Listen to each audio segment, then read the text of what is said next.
السلام علیکم ورحمۃ اللہ وبرکاتہ۔ ناظرین، ماہ ربیع الاول میں لوگ جگہ جگہ عشق رسول کے نام پر گنبد خضرا کا ماڈل بنا کر سڑکوں پر، چوراہوں پر رکھتے ہیں اور اپنی جھوٹی محبت کا اظہار کرتے ہیں۔ چلیے ہم گنبد خضرا کی مختصر سی تاریخ بتانے جا رہے ہیں۔ آج جو گنبد خضرا نظر آ رہا ہے وہ نبی کریم صلی اللہ علیہ وسلم کے زمانے میں نہیں تھا۔ صحابہ کرام کے پاکیزہ زمانہ 110 سن ہجری تک بھی نہیں تھا۔ تابعین کا سنہری دور بھی گزر گیا، اس میں بھی یہ گنبد نہیں تھا۔ امام ابو حنیفہ رحمہ اللہ، امام مالک رحمہ اللہ، امام شافعی رحمہ اللہ، امام احمد بن حنبل رحمہ اللہ، امام بخاری رحمہ اللہ، امام مسلم رحمہ اللہ، امام ترمذی رحمہ اللہ، امام نسائی رحمہ اللہ، حتیٰ کہ شیخ عبد القادر جیلانی رحمہ اللہ کی پیدائش سن 661 سن ہجری میں ہوتی ہے۔ اس وقت بھی کوئی گنبد نہیں تھا۔ پھر سن 678 ہجری میں منصور بن قلاؤن صالحہ جو مصر کا بادشاہ تھا، اس نے کمال احمد بن برہان عبد القوی کے مشورے سے لکڑی کا ایک گنبد بنوایا اور اسے رسول اللہ صلی اللہ علیہ وسلم کے حجرہ مبارک کی چھت پر لگایا۔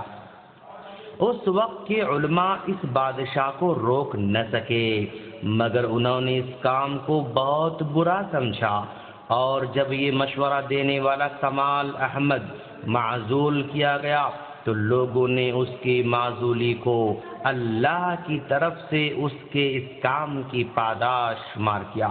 پھر الملک الناصر حسن بن محمد قلاؤن نے، اور پھر اس کے بعد 765 ہجری میں الملک الاشرف شعبان بن حسین بن محمد نے اس میں تعمیری اضافے کیے۔ سن 881 میں سلطان قائتبائی نے اس کی مرمت کی، اور سن 886 ہجری میں مسجد نبوی میں آگ لگی تھی تو گنبد کا ایک بڑا حصہ جل گیا تھا، اور اس کے بعد 887 ہجری میں پھر دوبارہ اس کی مرمت کی گئی، اور 892 میں سلطان قائتبائی نے مضبوط گنبد بنا دیا۔ پہلے اس گنبد کا رنگ مٹیالہ تھا، پھر اس گنبد کا رنگ سفید بنا دیا گیا، اور پھر اس کے بعد اس گنبد کا رنگ نیلا بنایا گیا، اور اس کے بعد سن 1253 ہجری میں سلطان عبد الحمید عثمانی نے سبز رنگ لگا دیا، اور آج تک بھی وہی رنگ جاری ہے۔ تاریخ میں جیسے جیسے رنگ بدلتے گئے اس گنبد کا نام بھی بدلتا گیا۔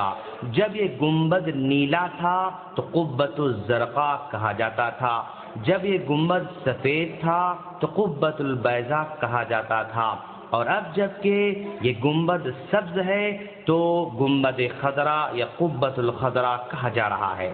ناظرین یاد رکھیں، ہم یہ ساری باتیں اپنی طرف سے نہیں کہہ رہے ہیں، بلکہ 9ویں صدی ہجری کے ایک بہت بڑے علامہ نور الدین علی بن احمد کی شہرہ آفاق کتاب وفاء الوفا باخبار دار المصطفیٰ کے حوالے سے کہہ رہے ہیں۔ اگر کسی کو شک ہو تو اس کتاب کو اٹھا کر دیکھ سکتا ہے۔ اس تاریخ سے پتہ چلا کہ روضہ رسول پر لگ بھگ 650 سال تک کوئی گنبد نہیں تھا، یعنی سیدھے سیدھے صحابہ کرام کے زمانے میں نہیں تھا، تابعین کے زمانے میں نہیں تھا، تبع تابعین کے زمانے میں نہیں تھا، امام ابو حنیفہ رحمہ اللہ کے زمانے میں نہیں تھا، امام مالک رحمہ اللہ کے زمانے میں نہیں تھا، امام شافعی رحمہ اللہ کے زمانے میں نہیں تھا، امام احمد بن حنبل رحمہ اللہ کے زمانے میں بھی نہیں تھا، ائمہ و محدثین کے زمانے میں نہیں تھا۔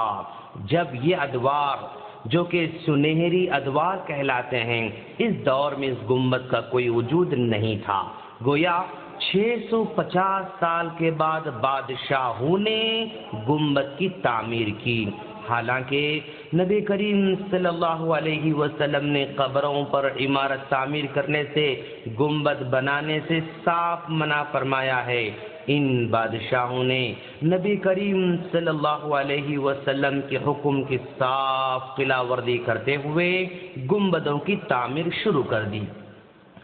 اور اللہ ہدایت دے ان گمراہ شعراؤں کو جنہوں نے نبی کریم صلی اللہ علیہ وسلم کی سیرت کو چھوڑ کر ساری کی ساری شاعری گنبد خضرا پر صرف کر دی۔ نبی کے اخلاق بتانے کے بجائے، نبی کے کردار بتانے کے بجائے، نبی کے شب و روز بتانے کے بجائے ساری کی ساری شاعری گنبد پر صرف کر دی۔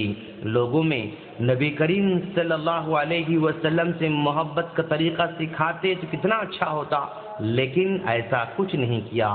ساری کی ساری محبت کا محور گنبد خضرا کو بنایا گیا اور پوری شاعری صرف گنبد کے اطراف گھومتی نظر آتی ہے۔ جس طرح عقل کے اندھوں نے نبی کریم صلی اللہ علیہ وسلم کے سائے کا انکار کیا تھا، اسی طرح ان جاہلوں نے گنبد خضرا کے سائے کا بھی انکار کر دیا، اور آج کل اسے کافی نشر کیا جا رہا ہے۔ جا بجا اس طرح کی کلپس ہمیں مل رہی ہیں۔ اس سلسلے میں بعض بھولے بھالے لوگ بھی شک میں پڑ جاتے ہیں اور وہ سمجھتے ہیں کہ گنبد خضرا کا بھی سایہ نہیں ہے، اور اس وجہ سے ہے کہ میلادی بھائیوں کی عمارت نمائش، جھوٹ، غلو اور شرک و بدعات پر کھڑی ہوئی ہے۔ اگر یہ نمائش نہ کریں تو حقیقت سے پردہ اٹھ جائے گا۔ یہ اگر جھوٹ نہ بولیں تو ان کے اپنے بھی ساتھ چھوڑ جائیں گے۔ اگر یہ ملمہ سازی نہ کریں تو عوام پر ان کا بطلان واضح ہو جائے گا۔ اگر یہ غلو نہ کریں تو نبی کے نام پر ان کا دنیاوی کاروبار بند ہو جائے گا۔ اگر شرک کی تبلیغ نہ کریں تو آمدنی بند ہو جائے گی۔ اسی لیے یہ بیچارے گنبد خضرا کا سہارا لے کر عوام کو دھوکہ دیتے رہتے ہیں۔ ہم اللہ سے دعا کرتے ہیں کہ باری تعالیٰ تو ہم تمام کو دین کی صحیح سمجھ عطا فرما۔ آمین۔ السلام علیکم ورحمۃ اللہ وبرکاتہ۔